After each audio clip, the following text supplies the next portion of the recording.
வான்முகில் வழாது வெய்க மலிவளம் சிறக்க மன்னன் கோன்முறை அரசு செய்க குறைவிலாது உயிர்கள் வாழ்க நான்மறை அறங்கள் ஓங்க நற்றவம் வேள்வி மல்க மேன்மைகொள் செய்வ நீதி விளங்குக உலகமெல்லாம்.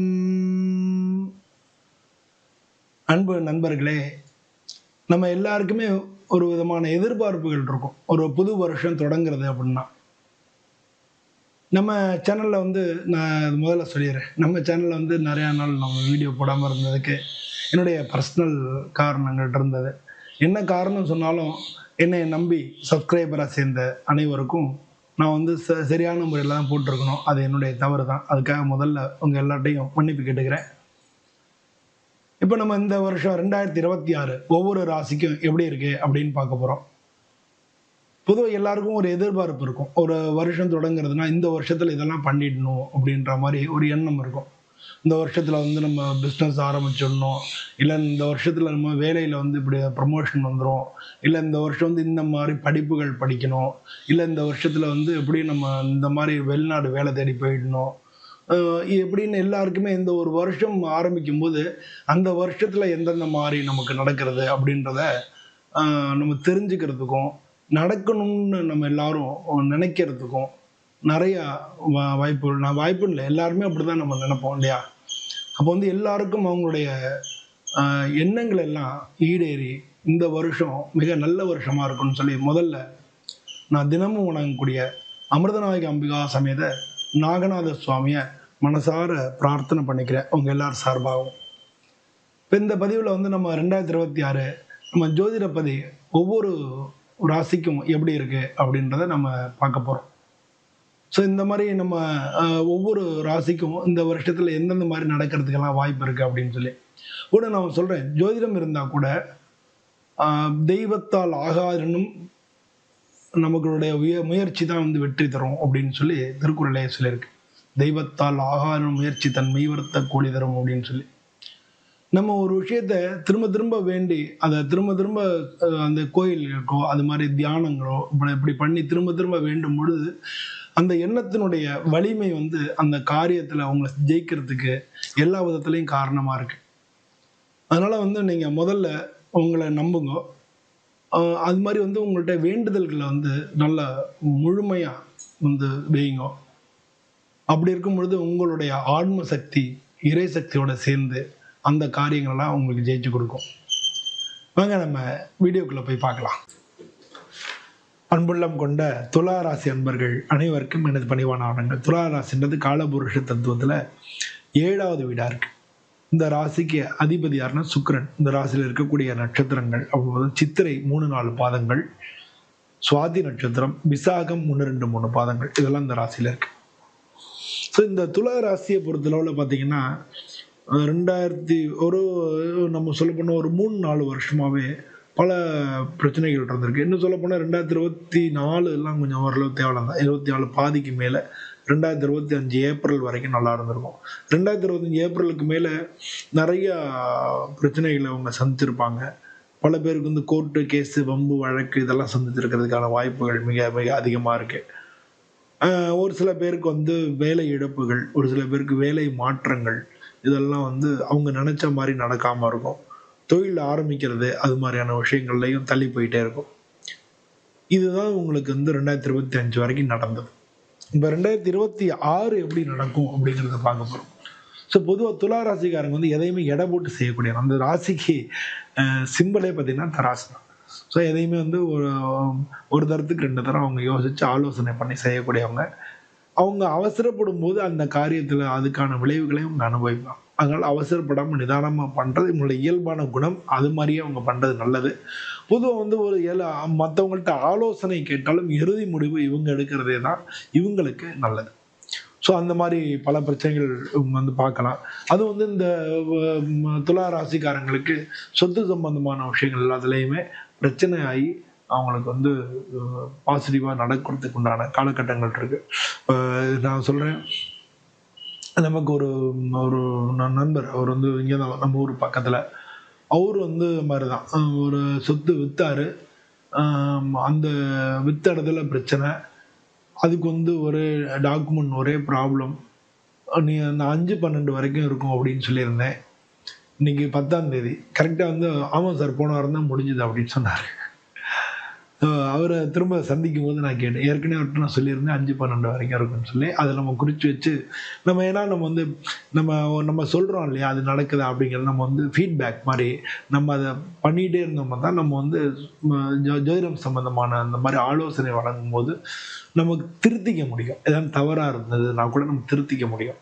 ஸோ அந்த அஸ்பெக்ட்ல நம்ம அவர பார்க்கும்பொழுது அவருக்கு வந்து அப்படிதான். அவரு இடம் வித்துட்டாரு. அது அவருக்கு ஒரே பிரச்சனையாகி பணம் வராமயே இருந்தது. அது எல்லாமே இன்னும் சொல்லப்போனா பிரச்சனை இன்னும் இதே மாரி இன்னொருத்தர பார்த்தோம்னா, அவருக்கு இப்போ ஏன்னா கோர்ட்டு கேஸ் வம்பு வழக்குன்னு சொல்றேன் இல்லையா?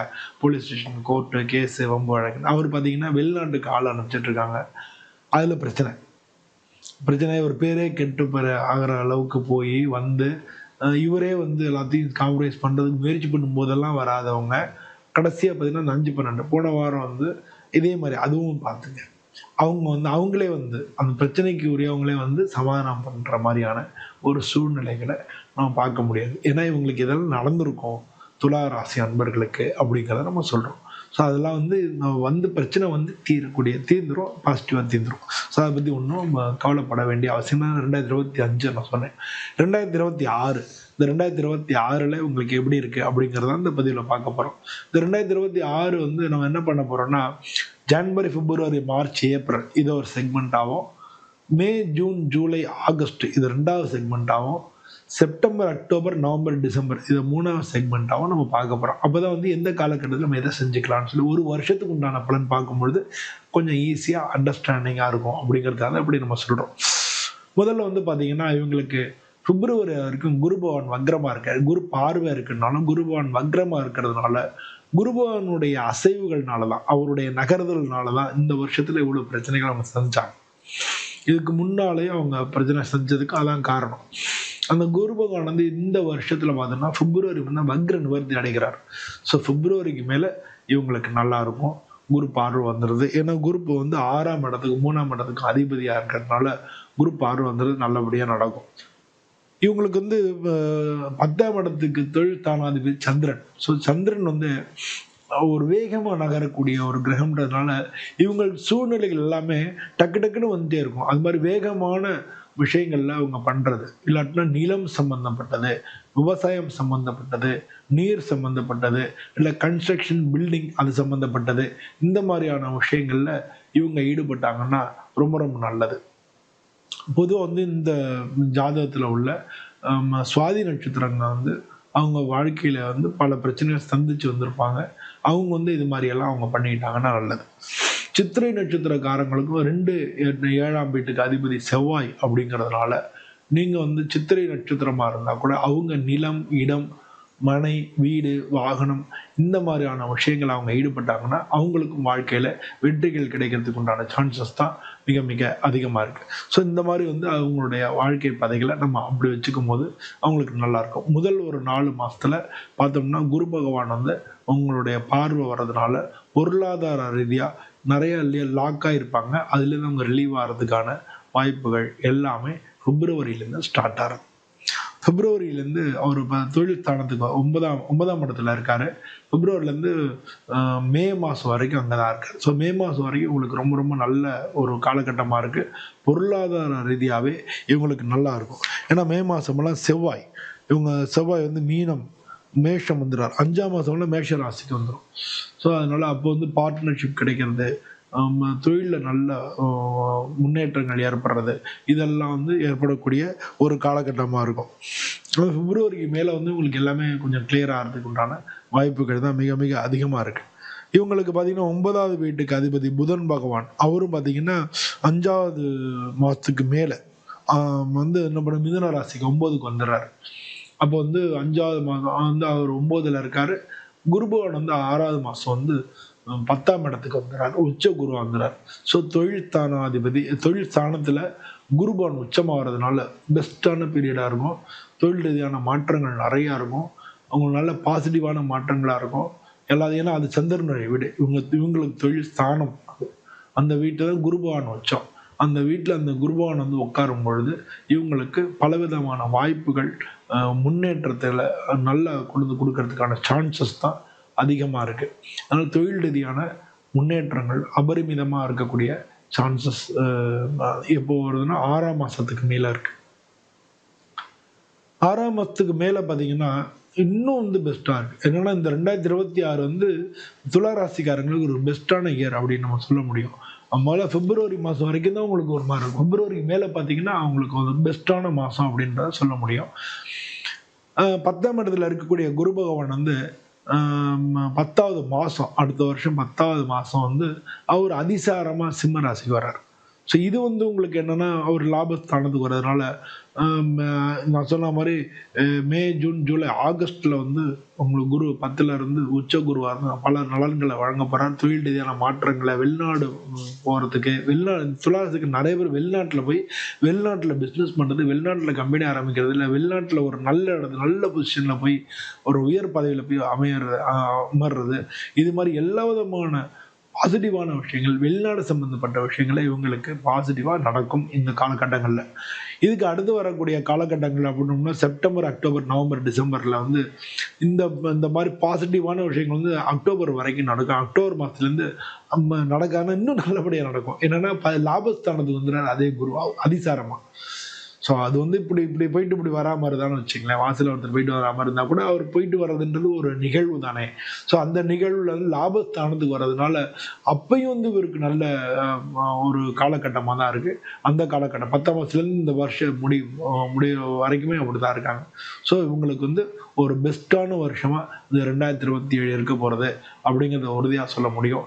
இந்த ராசியில் உள்ளவங்களுக்கு திருமண வாய்ப்புகள் அதெல்லாம் வந்து இவங்களுக்கு பிப்ரவரியிலேருந்து, இந்த ராசிக்காரங்களுக்கு பிப்ரவரியிலேருந்து மே மாதத்துக்குள்ள திருமண வாய்ப்புகள் கூடி திருமணம் நடக்கிறதுக்கான வாய்ப்புகள் மிக மிக அதிகமாக இருக்குது. அப்படி நடக்கலைன்னா அந்த அந்த மே மாதத்துக்குள்ள நடக்கலைன்னா இதே வருஷத்தில் 10ஆம் மாதத்துக்கு மேலே நடக்கிறதுக்கான வாய்ப்புகள் மிக அதிகமாக இருக்குது. ஸோ இதுதான் வந்து இவங்களுடைய இந்த ராசியில் உள்ளவங்க படிப்பு அது மாதிரியான விஷயங்கள்லாம் 6ஆம் மாதத்துக்கு மேலே ஒரு சில தடைகள் இருந்தாலும் 6ஆம் மாதத்துக்கு மேலே நிச்சயமாக நடந்துடும். 6ஆம் மாதத்தில் படிப்புக்கு ஒரு நல்ல தடை இல்லாமல் எல்லாமே பாசிட்டிவாக நடக்கிறதுக்கு தான் சான்சஸ் அதிகமாக இருக்குது. ஆனால் பொதுவாக வந்து இந்த ராசிக்காரங்களுக்கு எல்லாருக்குமே எல்லா வகையிலுமே உயர்வாக இருக்கக்கூடிய ஒரு வருஷமாக ஒரு அதாவது ஒரு 5-6 வருஷத்துக்கு மேலே வந்து 2020, 2021 அந்த காலகட்டத்தில் தான் அவங்களுக்கு நல்லா இருந்திருக்கும். அதுக்கு அடுத்து பார்த்தோம்னா இப்போ தான் 1, 2, 3, 4, 5 ஆமாம் 2020, 21 அந்த காலகட்டங்களில் அவங்களுக்கு நல்லா இருந்திருக்கும். அதுக்கு அடுத்து பார்த்தோம்னா இப்போ வரக்கூடிய காலகட்டங்கள் தான் உங்களுக்கு பெஸ்ட்டான வருஷமாக இருக்குது.